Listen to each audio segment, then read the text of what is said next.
সুজন আকন এবং ভোলার শিবপুর মাছঘাটে রয়েছেন ইমতিয়াজুর রহমান। তবে শুরুতেই সুজন, আপনার কাছে জানতে চাই, এই যে এমন পরিস্থিতি তৈরি হয়েছে, এই পরিস্থিতি উত্তরণে প্রশাসনের পক্ষ থেকে কোনো পদক্ষেপ নেওয়া হয়েছে কিনা?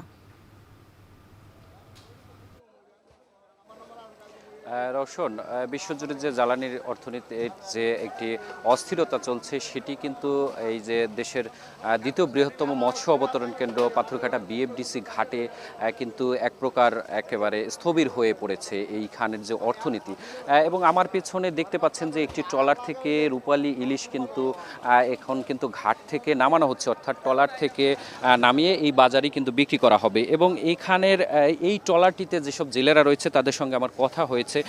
তারা বলছেন যে এই ট্রলারটি মূলত 10 থেকে 12 দিনের যে এক একটি ট্রলার কিন্তু সমুদ্রে অবস্থান করে, অর্থাৎ তারা মাছ যদি বেশি পায় তাহলে তারা আগেই ফিরে। কিন্তু এক ধরনের তারা কিন্তু বলছে যে সমুদ্রে এখন কিন্তু ইলিশের কিংবা অন্যান্য যে সামুদ্রিক মাছ সেটি কিন্তু অনেকটাই কমে গিয়েছে, যার কারণে তারা কিন্তু 10 থেকে 12 দিন সমুদ্রে অবস্থান করে। কিন্তু এই তেল সংকটের কারণে তারা কিন্তু 5 থেকে 6 দিন পরেই এই ঘাটে ফিরতে হয়েছে। এবং আপনি দেখতে পাচ্ছেন যে ইলিশ, এখানে রূপালী ইলিশ কিন্তু তারা বাছাই করছে এবং 3টি আকার ভেদে তারা কিন্তু আলাদা করে তারপরে কিন্তু বাজারে নিয়ে আসবেন। কিন্তু এখানে এই তেলের যে তীব্র সংকট, এখানে জেলেরা কিন্তু এবং এখানে যারা পাইকাররা রয়েছে বা ট্রলার মালিকরা রয়েছে, আমি কিন্তু ট্রলার মালিক সমিতির যিনি সভাপতি রয়েছে গোলাম মোস্তফা চৌধুরী, তার সঙ্গে কথা বলেছি। তিনি বলছেন যে এই পাথরঘাটা কিন্তু তেলের যে সরবরাহ সরকারের পক্ষ থেকে সেটিও কিন্তু তারা দেখছেন যে সরবরাহ ঠিক থাকলেও কিন্তু তারা তেল পাচ্ছেন, আবার তেল পেলেও কিন্তু সেটি কিন্তু 5 থেকে 7 হাজার টাকা ব্যারেল প্রতি, অর্থাৎ এক এক ব্যারেলে কিন্তু 20 থেকে 200 কেজি কিন্তু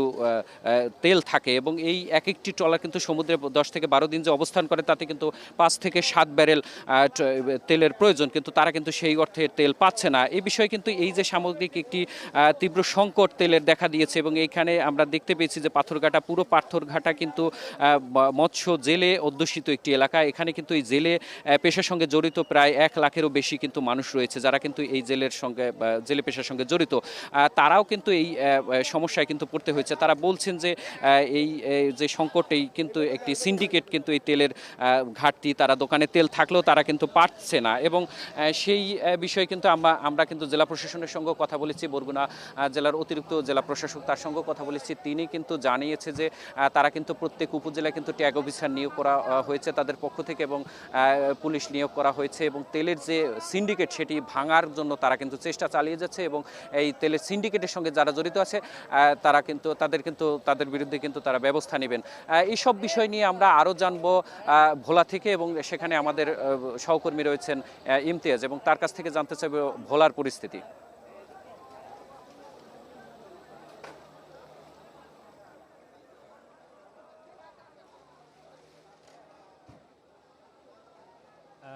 ভোলার মেঘনা তেঁতুলিয়া নদীর যেই ১৯০ কিলোমিটার এলাকা, দুইটি সবচেয়ে বৃহৎ অভয়াশ্রম রয়েছে জাটকা ইলিশ সংরক্ষণ এবং মাছ উৎপাদন বৃদ্ধির লক্ষ্যে। এই অভয়াশ্রমে কিন্তু ২ মাসের নিষেধাজ্ঞা চলমান রয়েছে। নিষেধাজ্ঞা শেষ হবে আগামী ৩০ এপ্রিল। এই নিষেধাজ্ঞার কারণে কিন্তু ভোলায় কিন্তু একরকম নদীর মাছের সরবরাহ একরকমের অনেকাংশে কম রয়েছে বলে কিন্তু আমরা দেখতে পেয়েছি। আমি রয়েছি ভোলার শিবপুর মাছঘাটে। আমার পিছনেই কিন্তু সারি, সারি নৌকা দেখতে পাচ্ছেন কিন্তু ঘাটে বাঁধা রয়েছে। কিন্তু নিষেধাজ্ঞার কারণে অনেক নৌকায় কিন্তু নদীতে যেতে পারছে না, মাছ আহরণ করতে পারছে না। এতে করে সরবরাহ অনেকাংশে কম। এই সরবরাহ কম থাকার কারণে যে সকল চাষের মাছ রয়েছে সেই চাষের মাছের কিন্তু তুলনামূলকভাবে ৫০ থেকে ৳১০০ পর্যন্ত বৃদ্ধি পাওয়ার কথাও কিন্তু আমরা ভোলার যে বিভিন্ন মাছঘাটে বা ভোলার যে পাইকারি মাছঘাট রয়েছে সেখানে আমরা দেখতে পেয়েছি। তবে যেই নিষেধাজ্ঞা রয়েছে, নিষেধাজ্ঞা অমান্য করেও কিছু জেলে নদীতে যাচ্ছেন না, গেলেও কিন্তু